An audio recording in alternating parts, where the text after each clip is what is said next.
to picket, and they must not go on the EFF's invitation. They must go on their own. It must not be politically led. And you're using this excuse of trying to scare us with illegal immigration going to be on the rise. No, it's not going to be on the rise because you will not have anywhere to stay. We don't want you in our country. We do not shout and wear ancient clothes in streets, attacking people or cutting off their ears like how the video portrays. But you are playing mind games. And once we leave, if they start looting or anything happens to your stock, you are on your own. And you see we have it on record. You see we have it on record. You are on your own. You're so embarrassing. And you keep coming here justifying the xenophobic attacks.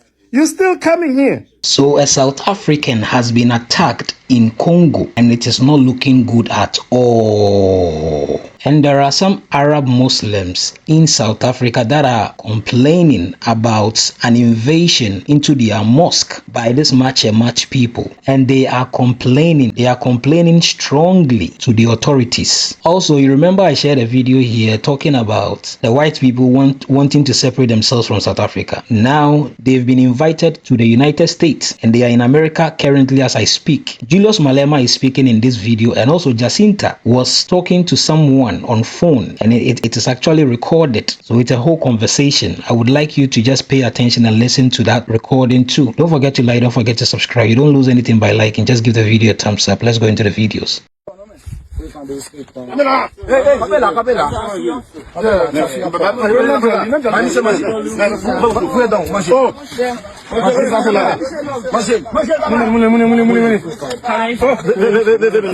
So there's been a video that's circulating online of a South African man who is being gruesomely attacked in DRC Congo. And we do not condone violence, and we do not side with those who attacked South Africans, because when you do that, it shows that there's nothing really different between us and them. But we are civilized. We do not shout abahambe to our neighbors or our brothers and sisters who are of African origin. We do not do that. We are different. We are evolved. We are proper human beings, full human beings, I would say. We're not animals. We do not shout and wear ancient clothes in streets, attacking people or cutting off their ears like how the video portrays. But in the same regard, I would also want to flag this as a learning moment for the South Africans to say, you may actually want to keep to yourself your country, to love your country to the best of your ability, but the food you eat, the goods you have, the clothes you wear pass through some of your neighboring countries. In Zimbabwe, we grew up seeing GP plates crossing our borders, crossing our streets, because we're interlinked. Services, if we close one border, the rand will suffer. If we close Mozambique, the rand suffers. If we close the Beitbridge border, Botswana, if it closes, and all the other countries do the same, your country will suffer, because in our tradition, we understand that we are because you are, or you are because we are. That's how the African Ubuntu tradition, whether it's coined by the South Africans or we coined it in our areas, but we still practice the same principle. You are because we are. And this is a message to those who say I'll remain quiet and silent in the tough times against other Africans. It tells you that you as a person do not realize that it's not so far until it reaches your doorstep. You may think your borders are so special because you've got flyovers and good roads, but those roads that you have past each and every gravel, each and every item that you see in your country passed through someone else's border. You do not farm everything. You do not produce everything. Probably every piece of equipment that you think you are so advanced and unique with passed through someone's border. It's a reminder that this particular man who probably got his job I'm not saying annoyed, but who probably got his job by shouting Abahambe or I want to occupy that foreigner's job. You will occupy that foreigner's job and go into a foreign land. And when you go to a foreign land, you meet what the foreigners faced when they were in your country. Assalamu alaikum wa rahmatullahi wa barakatuh. I hope you guys are well. Firstly, have a look at this video.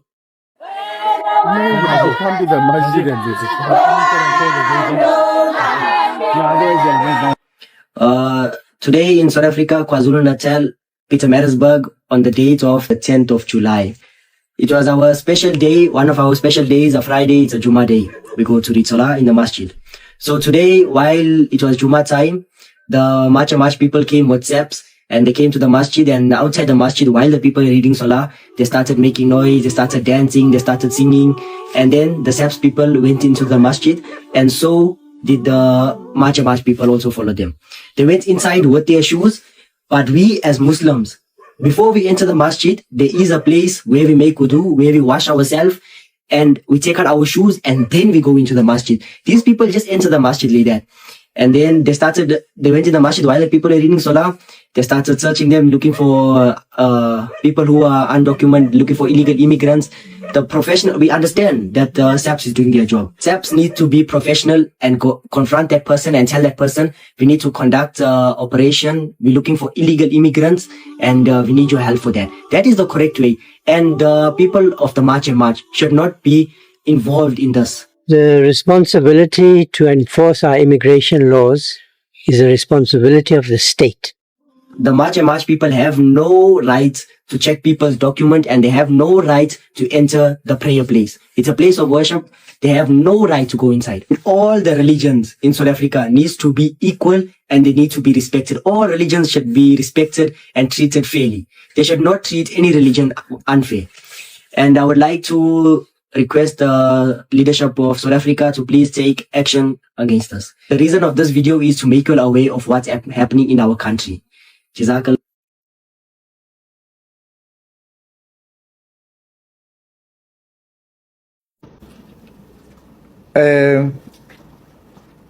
We want our people to go to the streets. We want our people to picket. And they must not go on the EFF's invitation. They must go on their own. It must not be politically led type of a campaign.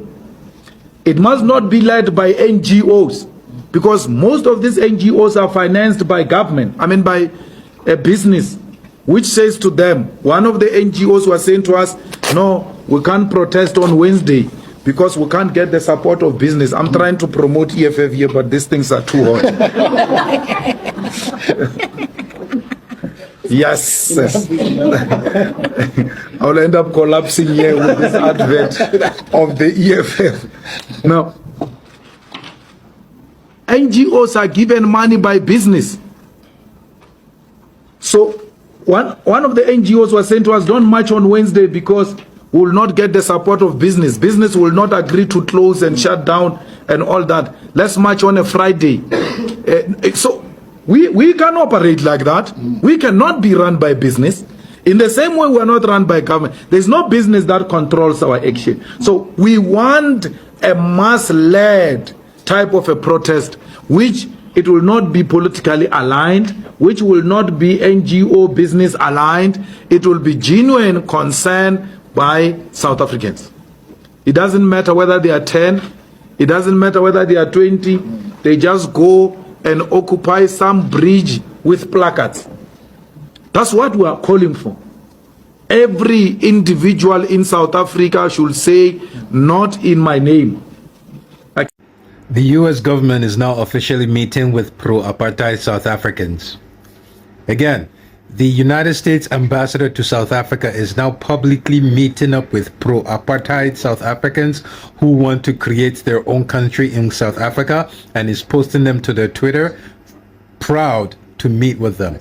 Great to see Africana leaders from the Solidarity Movement, AfriForum, Solidarity, SAAI, NEASA, and Freedom Front Plus We discussed how the U.S. government's focus on the community could contribute to a safer and more prosperous South Africa.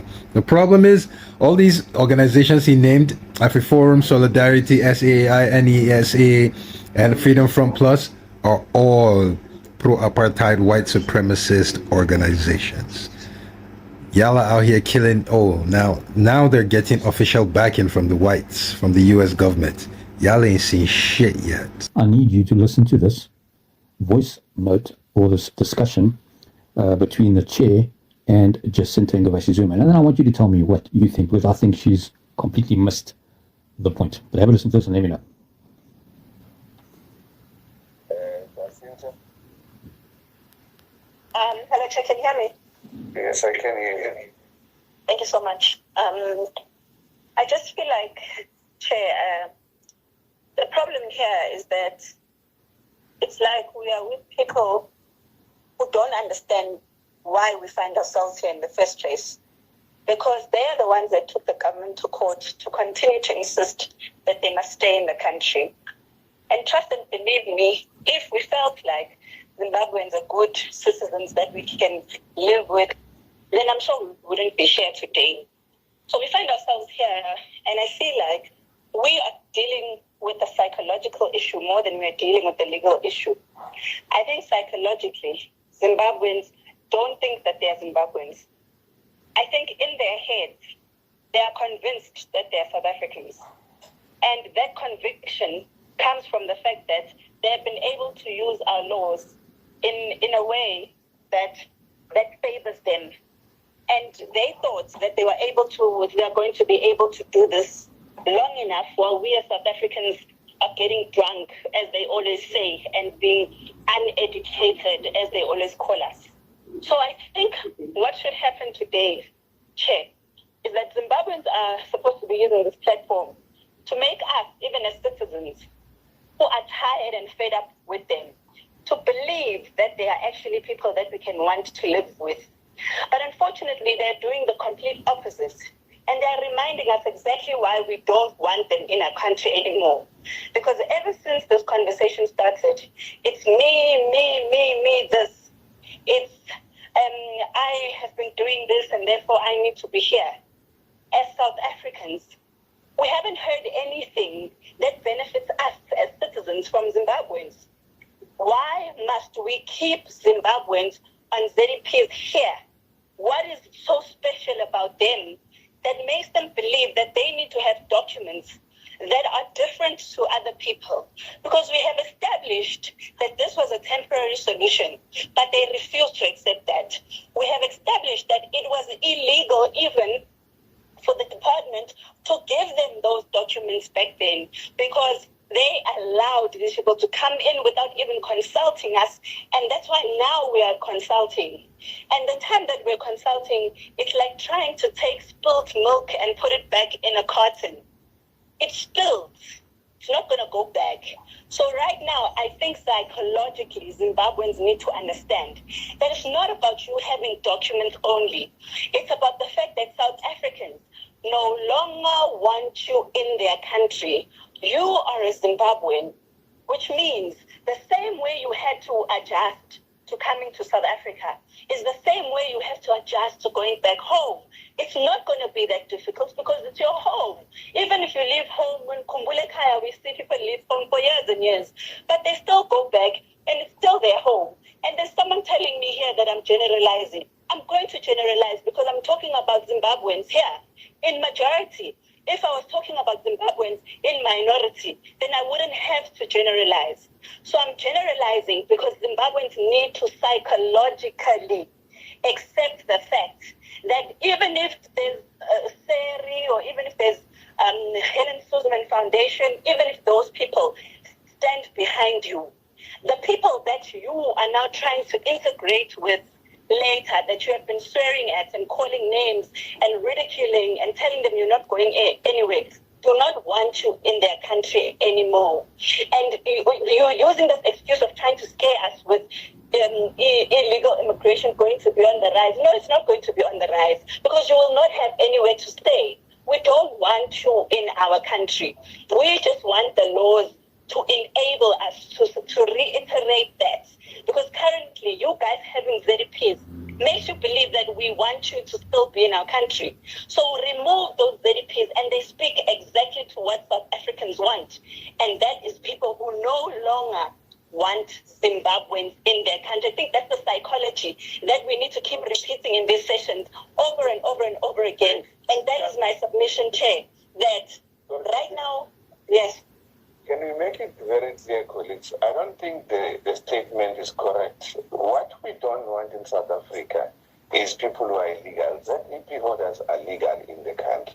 The illegal Zimbabweans, a different story. Those people are not supposed to be in the country. What we are discussing is the future of ZEP because they have been legally complying. The only issue we are saying as government, we want them to move through the mainstream. Not that South Africa does not want foreign nationals. We want foreign nationals who come here as tourists, who come here as critical skills, who come here as business people, who are law-abiding like they do in any country. When it's time. No, Chair, you don't change my words for what I'm saying. I'm saying this consciously for a reason, because I want, Chair, for you to be clear that it is you as a government that gave Zimbabwean documents. It wasn't us as South Africans. You therefore cannot tell us that the documents that you illegally gave to Zimbabweans must make us treat them that they're like they're in the country legally. Because those ZDPs are not legal documents. It's the government that broke its own laws to enable those ZDP holders to have jobs today. And they're making these jobs seem like they're not a big deal to South Africans. Because you made them believe, Chair, Home Affairs, that those jobs are non-South African jobs and they belong to them. That's why we find ourselves here. So no, Chair, we're not going to take back our words because you as a department want to legalize ZDPs. We don't want them. We've never wanted them. It was your call as a department, not ours as South Africans. Thank you. It's not our baby. Because we've been here for over 2 hours now, and you said your truck is coming in 30 minutes. It's over 2 hours. And once we leave here, anything happens to your stock, it's your own baby to carry. Because of now, we've been waiting here and cutting your stock all along, but you are playing mind games. And once we leave, if they start looting or anything happens to your stock, you are on your own. And you see we have it on record. You are on your own. Is your truck coming or what? Yeah, I'm waiting truck. Can you please call his boss, or are you his boss? He's coming.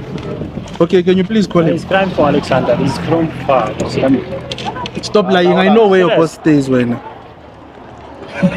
Yeah, my friend. You're playing. No, I'm playing. He's coming for Alexander. Last is Ohamba. Lumuntu lost his omshiana lestoko sakhe. He's on his own from there. Because now we've been waiting for over 2 hours, Baba. Over 2 hours waiting for your truck. And that is unfair on us because we don't have the whole day. Already I'm calling my brother. I don't know. No, call them when I'm here. I want to hear. And don't speak your language. Speak English so that we can hear you. I don't know English. But he's speaking English and stuff. That's English.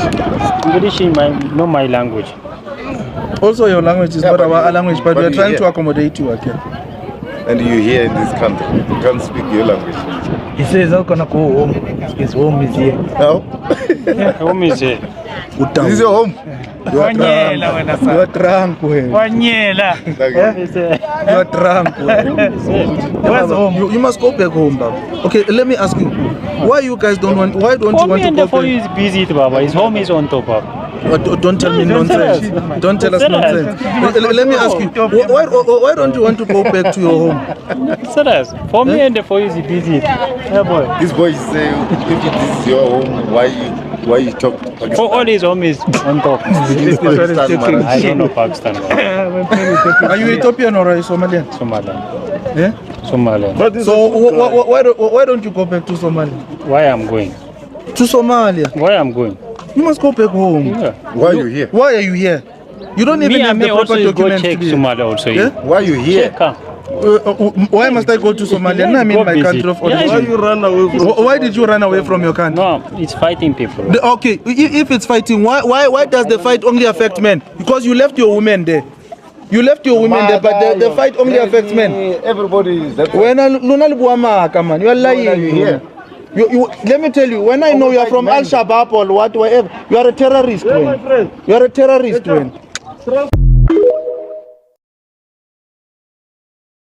The cousin of xenophobia is tribalism.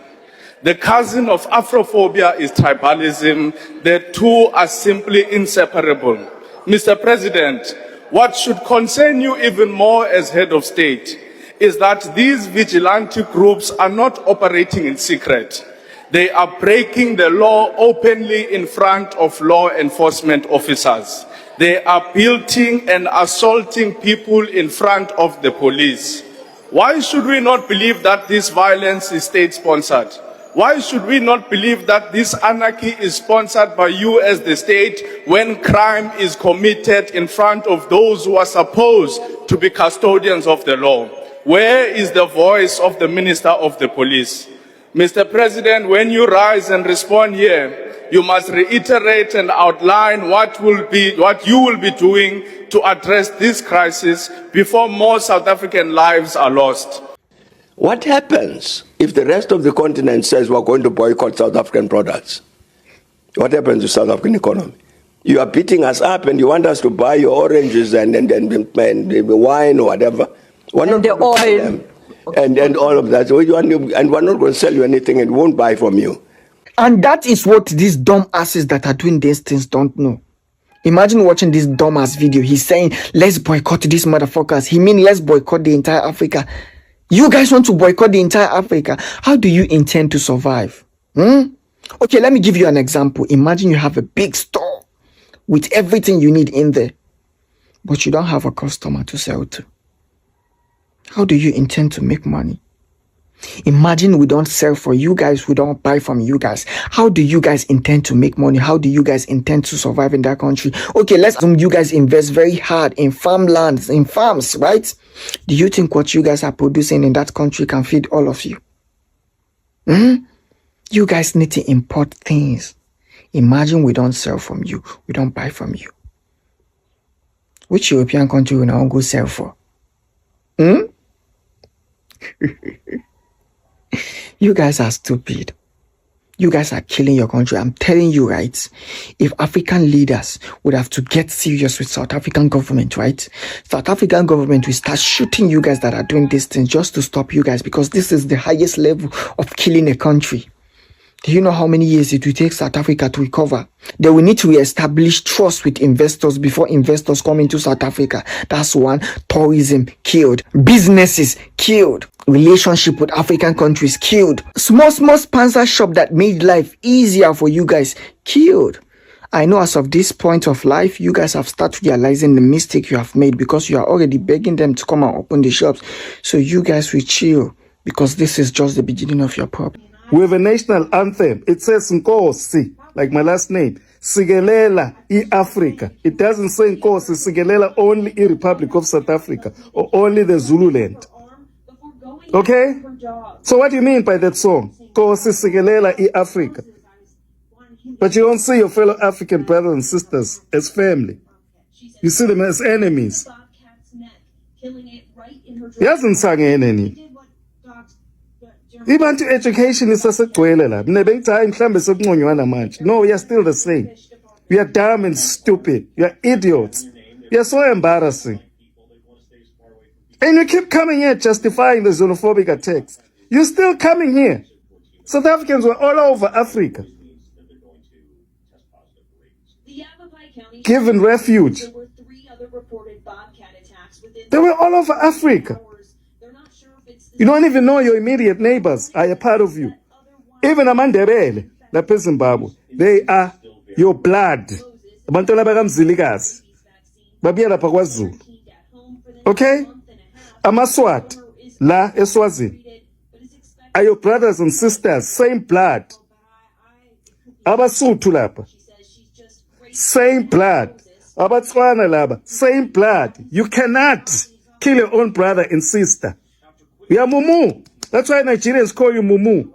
You still don't get it. When somebody tries to tell you, you still come back and fight as if you are justified in killing people. Xenophobic attacks, denying people go to the hospital. Listen, including the illegal immigrants, they are paying taxes in South Africa. Those hospitals operate because of tax funds. You get free healthcare there because of the taxes that come from the citizens and non-citizens and foreigners inside South Africa. They pay sales tax, they pay property taxes. To the Nigerian journalist, thank you for your questions. And I can also hear your anger. You referred to 4 cases.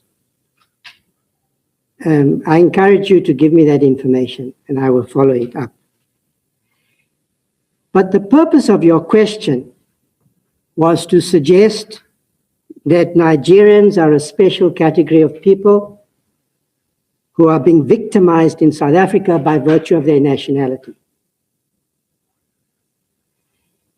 Failing to distinguish between issues of illegal immigration and issues of criminality. Am I correct? These are cases that you mentioned in which you are saying Nigerians were the victims of crime. Well, you'll have your opportunity again. That I understood your question. I don't think I was mistaken. Your question was, there are 4 cases in which Nigerians, you have that information, you're saying we haven't acted, and these are 4 cases in which Nigerians, because they are Nigerians, have been the victims of criminality. Now, if that is the case, I'm saying you are conflating issues of illegal immigration with issues of criminality.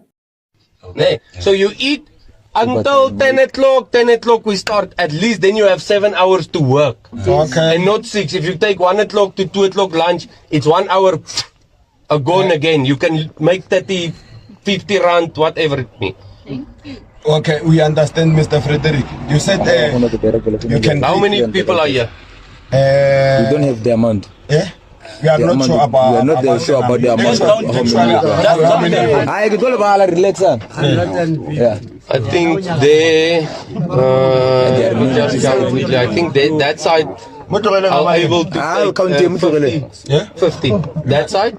That side it will be 50. I think so, 50, 60. There will be job for 50, 60, then it's full. I don't have enough equipment. No problem.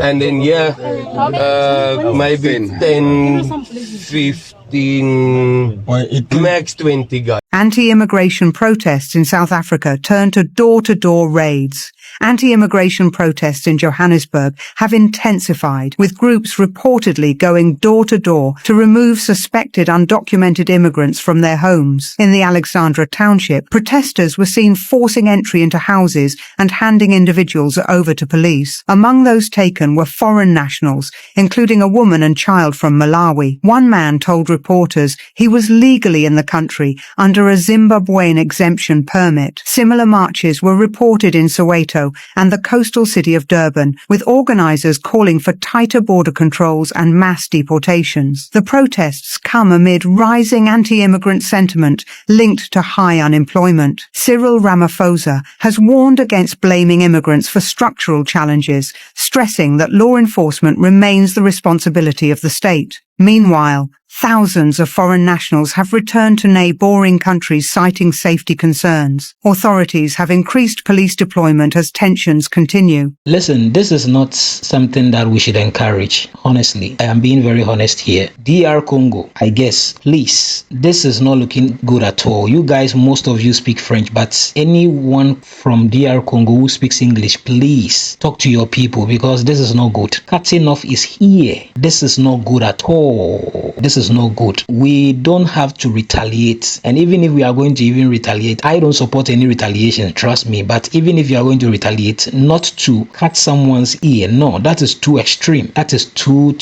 extreme. I didn't want to show the video, the actual video, because YouTube policies, so I blurred the video and also I covered where they were doing the actually cuts is here. If you want to see the video, please go onto Facebook, you will see the video. It is there. And I don't understand why people are praying They are praying in the mosque, and you guys will enter the mosque. Like, bro, don't you even respect God like a little bit, South Africans or the match people? You are doing too much. Oh, you are doing too much. And when you listen to Julius Malema, what he is trying to say is that people or South Africans going onto the street to protest against something that they are not happy about, he doesn't have a problem with that. But it seems like this particular match, there are people behind it, companies, NGOs, people are supporting them, or people are behind this match, and that is where he has a problem. That's where he has a problem. And Jacinta, listen, for me, all these your ideology and you wanting to, and you know, when she speaks, it's like final. She doesn't want to listen to any other thing again. I don't have a problem with you. This is like, that's your country, and you are trying to do whatever you thinking it is the right thing. But in the future, this might bounce back on you, and you will not love it or like it. Thank you so much for watching.